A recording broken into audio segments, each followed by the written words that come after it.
beauty to discover. I can hardly take it in. I will ever stand in wonder of a grace that never ends. The more I praise you, the more I want to. I'm falling in love with you. I lay my life down, God, I am yours now. I'm falling in love with you. We have barely scratched the surface of your death-defying love. Every breath I have is worth it. 1,000 songs are not enough.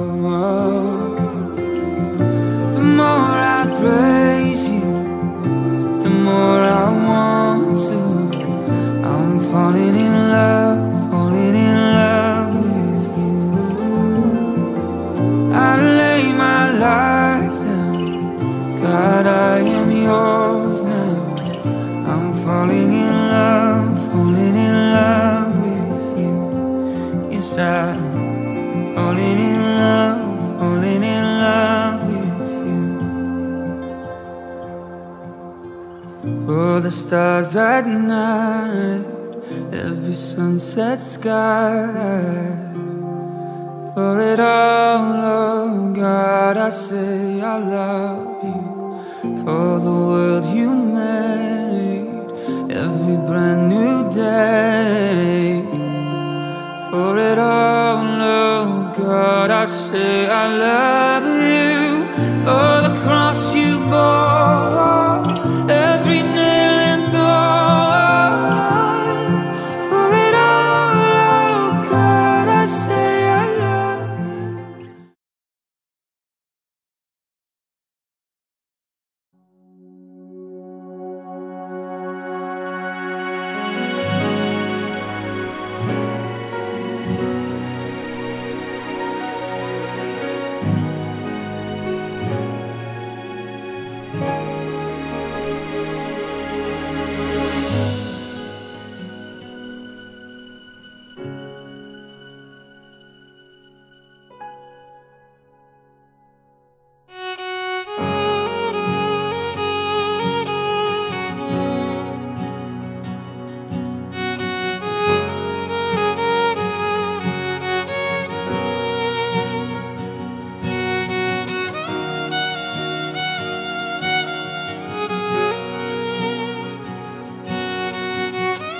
Si Ramir, siya yung mabuting asawa. Siya yung asawa na mas pipiliin niya kung ano yung gusto ko.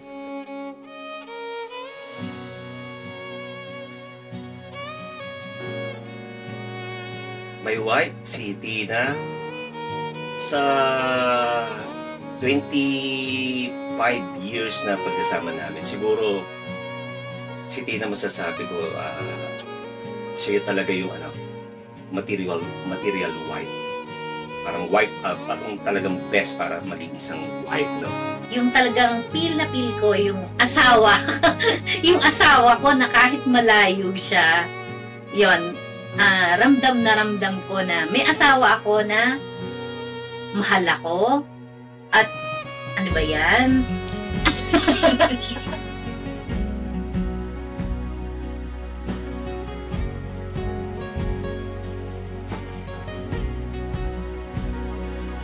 Bless ako at binigay siya sa akin ng Panginoon. Kasi nga sabi ko nga nung binibiro ko nga siya, sabi ko ganyan. Sabi ko sa Lord, kung bibigyan ako ng wife na makakasama ko habang buhay, yung tamang babae. Mali pala. Sabi ko kasi ikaw yung babaeng laging tama, ako laging mali. Pero joke ko lang yan. Pero overall talagang wala akong masasabi kay Tina. When it comes to pagmamahal, when it comes to ang unawa, yung understanding niya talagang wow. Tapos yung talagang yung maano mo na yung pagmamahal na gustong hinahanap hinahanap ng mga tao, hindi lamang sa anak, bagay sa asawa. Sabi niya nga tatlo nga daw anak niya kasi kasama ako doon. Yun siguro, yun yung unique niya. Pagiging unique niya. Talagang makikita mo doon talagang time niya at yung pagmamahal niya. Very evident, very makikita mo talaga kung paano niya actually yung minsan. Sa aming mag-iina, talagang kung ano yung gusto namin, hindi niya iniisip yung sarili niya. Iniisip niya yung kung ano yung makakapagpasaya sa aming mag-iina, sa mga anak ko. Talagang nandun lahat ang ano niya, yung pagbibigay niya. Yan ang asawa ko na si Ramir. Talagang pasalamat ako sa Panginoon. Siya yung binigay sa akin.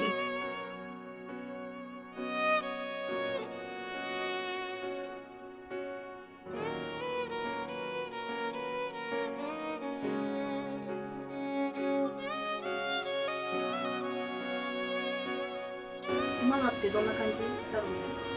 Si Mama, mabait, tapos sometimes na sometimes na maingay na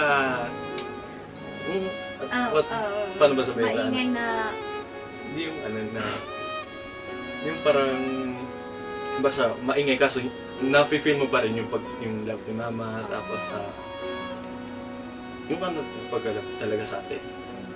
And minsan nga, di ba, si Mama, pag yung nagtitiktok tayong dalawa. Gusto din sumali kaso si Mama, napakatigas ng katawan, kaya parang, alam mo yun, yung parang hindi pa, hindi, parang, first time mag-dance sa tigas ng katawan. hindi kasi sanay. Hindi sanay, yun, hindi sanay kaso, kawaii. わかる、かわいい。それがちょっと可愛いね。愛しいよね。 So, then si Daddy naman, napaka-sportive sa atin. Na kahit sa pag-aaral natin, sa mga ginagawa natin, hindi lang sa mga aral. 応援してくれるよね。 Pati sa mga ministry din natin, supportive siya. Tapos pagkadating naman sa bahay, puro biro. Tapos may pagka-weirdo na naglalakad siya, biglang umuutot na walang inaano. May ganun si Daddy kaso, ayun, silang dalawa, minsan may ganun sila kaso, napakabait talaga, mapagmahal talaga sa akin.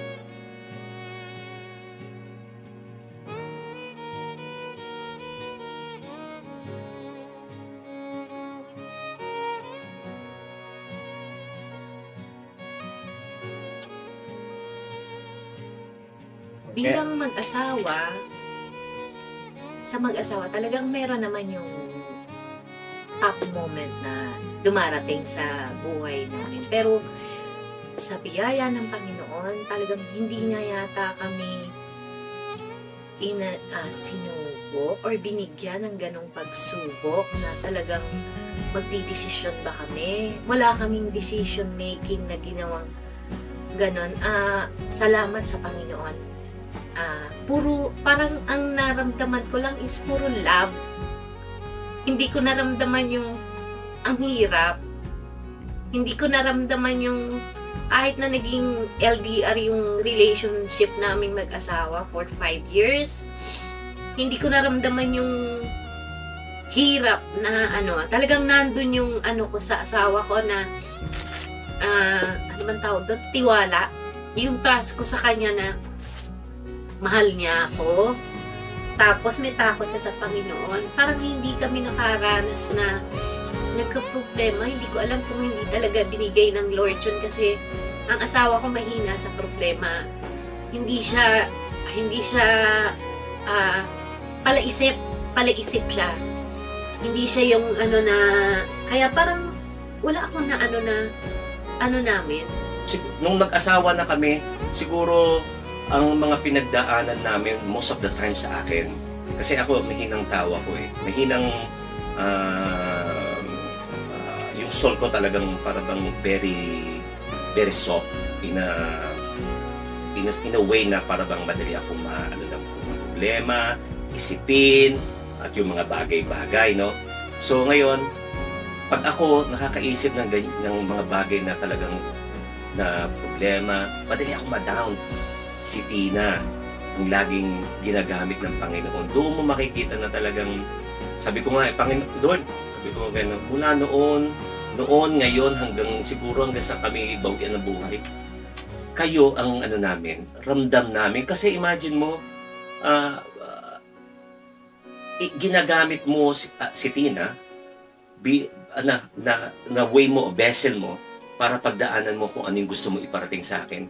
May mga bagay na talagang down na down ako, tapos magsasalita siya na tungkol sa tungkol na kaya mo yan. Siya yung magbililip sa akin, tapos ganito ang Panginoon, di ba? Dapat sumunod tayo sa ganito. Lalo na sa spiritual growth ko, ay nako, siya yung nagpupush sa akin. Meron siguro yung tampuhan. Magtatampuhan kami, yung kunyari, yung ngayon lang, kaya lang matigas ulo ko eh. Ako yung makulit eh. Ako yung pag hindi ko siya babatiin, walang ano-ano. Ako yung nag-iinarte. Pero kunyari, matutulog na kami. Kunyari matutulog kami, hindi siya tatagal hindi niya ako yayakapin ng yung kunyari, nainis ako sa kanya, ako na yung nagalit, pero hindi ko alam bakit ako nagalit. Yung para bang nagtampo lang ako na hindi ko gusto yung ginawa niya, nagalit na ako, hindi na ako kikigo, matutulog kami, kunyari nakatalikod ako sa kanya. Pero, ang asawa ko, siya yung yayakap sa akin na siya yung hindi nakakatiis. O kaya minsan, yung iniinis niya ako, hindi niya ako babatiin, kunyari, tatalikod siya sa akin, pero sinisipa-sipa ko siya para mapansin niya ako. Nagpapapansin ako sa kanya sa ganong pero yun, wala na, iyayakap na siya, pero yung pinag-anuhan namin, wala na, hindi namin alam ano ba yung wala lang, hindi namin yung pinagtatalunan ba, or yung pinag-aawayan. Parang hindi ko matandaan kung kami ay nag-away ng asawa ko na yung away na, yung salitaan. Kasi ako lumaki rin naman ako sa pamilya ko na hindi yung salita na masakit. Malaking blessing na naging Kristiyano din kami dalawa. Na talagang ang buhay namin mula noon na magsyota kami, nagsimula kami at magkaroon kami ng anak, talagang guide ng Panginoon. I would say guide talaga ng Panginoon dahil yung mga problema hindi namin tinatayuan o hindi kami nag-stop dito. Talagang inaano kami ng Panginoon.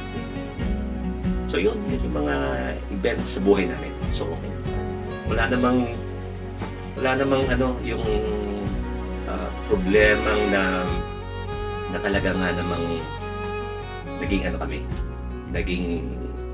down ng at alam namin hindi kami bababa. Hindi ako yung nakaranas ng ganung yung sa salita, yung nagmumura, parang naano rin ako ng parents ko na kahit na hindi kami ganun karangya sa pamumuhay, pero yung pagsasalita, hindi kami na yung malakas lang ang boses, pero hindi yung mapunganga na, yung bad words ba. Hindi naman bad words, yung kunyari, P-A-N-G-A, na ganyan. Yung ganun is, parang hindi na, sa amin yun, sa aming magkakapatid na, ganyan ka, hindi kami man yung ganun. Kaya parang, bilang mag-asawa, na ko yun, na-adapt ko yung ganong nakalakihan ko na hindi ako nagsasalita ng ganon sa asawa ko. Kaya kami, yung stop lang, yung wala lang hibuan. Pero, yun nga, matigas ang ulo ko. Siya yung doon ako natutuwa. Ewan ko ba, nag-iinarte ako. Nag-iinarte ako dun sa part na yun kasi alam ko, ganon ang ginagawa ng asawa ko sa akin. Doon ko napipil na love na love ako ng asawa ko. Talagang nagpapasalamat ako sa Panginoon at ito yung asawa ko na binigay sa akin ng Lord. Talagang, bless na bless ako sa kanya. Talagang hindi siguro ako mag-aano na, ito talaga yung ko sa asawa ko. Bless ako sa kanya at salamat sa Panginoon na yun yung naging yun lang talaga. Meron kami, pero hindi ganun kagrabe. Hindi ganun yung na, hindi ko alam kung sa ibang mag-asawa is yung sige, hiwalay. Pero hindi ko na yun bilang kaming mag-asawa. Wala sa aming pumasok na ganun na problema. Hindi namin pero yung tampo yan, meron yun. Meron lagi yun na ganun. Kaya lang, parang natutuwa ako. Inaartihan ko lang siya. Minsan, ako na yung may kasalanan. Ako po yung ako po yung nag-iinarte para lang siyuin niya. Parang sarap ba nung yung mararamdaman mo na, ay, love ako nito. Ewan ko ba, ba ako? Bully ba ako? Hindi. Talagang lang. Gusto ko lang yung, nararamdaman ko yung love ng asawa.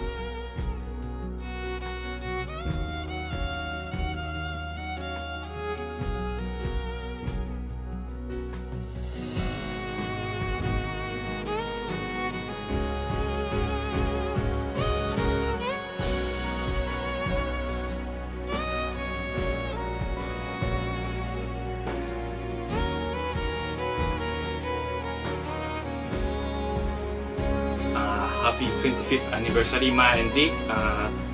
Alam ko na itong 25 years of life, maraming nangyari po.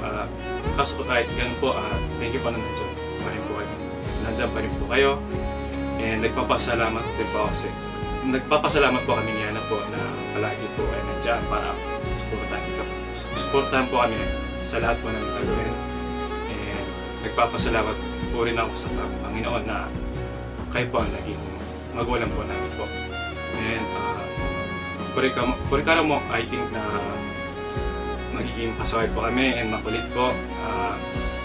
Pero po palagi nyo lang po tandaan na mahal po namin po kayo, Yana po.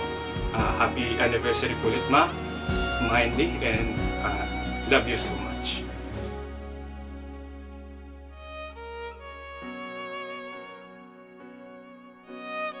Mama and Daddy, happy 25th anniversary po. Napakasaya ko po na 25 years na magkasama kayong dalawa. At nagpapasalamat po ako kay Jesus na kayong dalawa ang naging magulang namin ni Kuya. At thank you po sa mabuting paglalaki sa aming dalawa.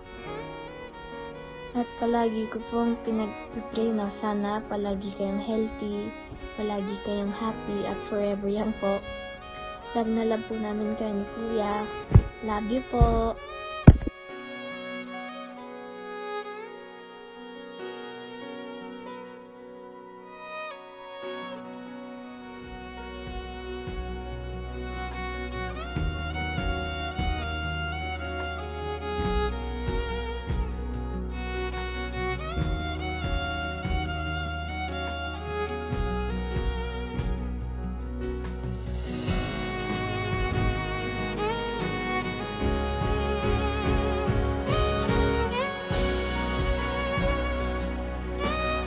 Sweetheart,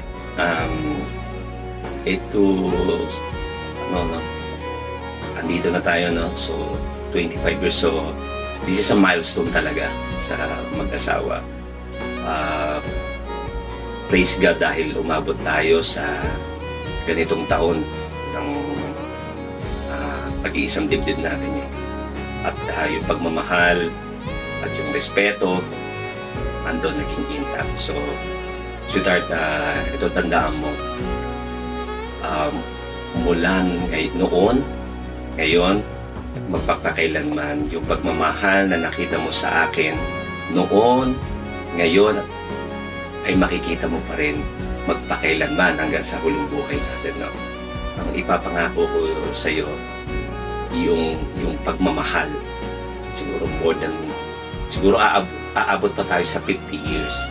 At yan yung idadalangin ko sa Panginoon na umabot pa tayo sa gano'n yung pagmamahalan natin. So, pasasayahin pa kita kung ano, kilala mo ako, sasayihin pa kita, masigit pa doon sa nakikita mo sa akin ngayon. No? So, I love you. At tandaan mo din, yung pagmamahal na ito, ay makikita din ng mga anak mo. Dahil yun naman yung nais mo. Na maging ma-emulate ng mga anak mo kung ano yung meron tayo. Yung pagmamahal na meron tayo. So, yun lang. I love you at go for 50. Ikaw pa rin palagi.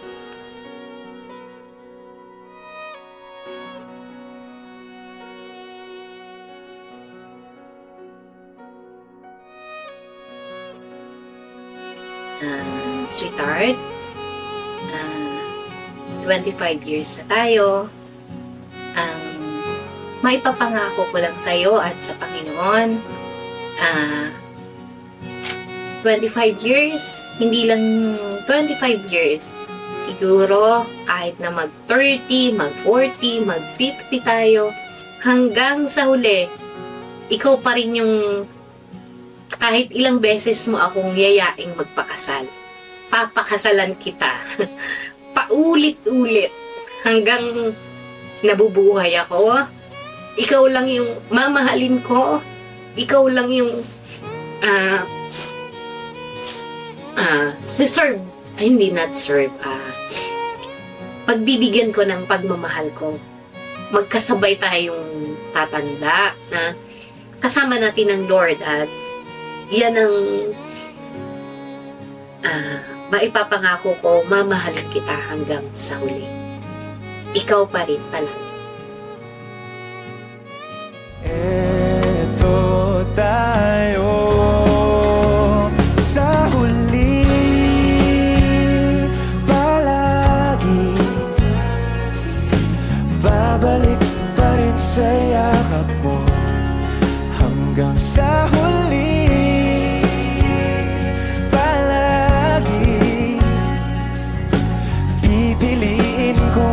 Maging sa'yo, ulit-ulitin man, nais kong malaman mong iyo ako.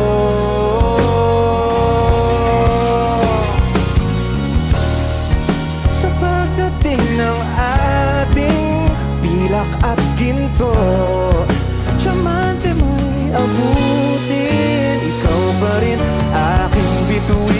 Nagtatangi kong dalangin hanggang sa huling sigla.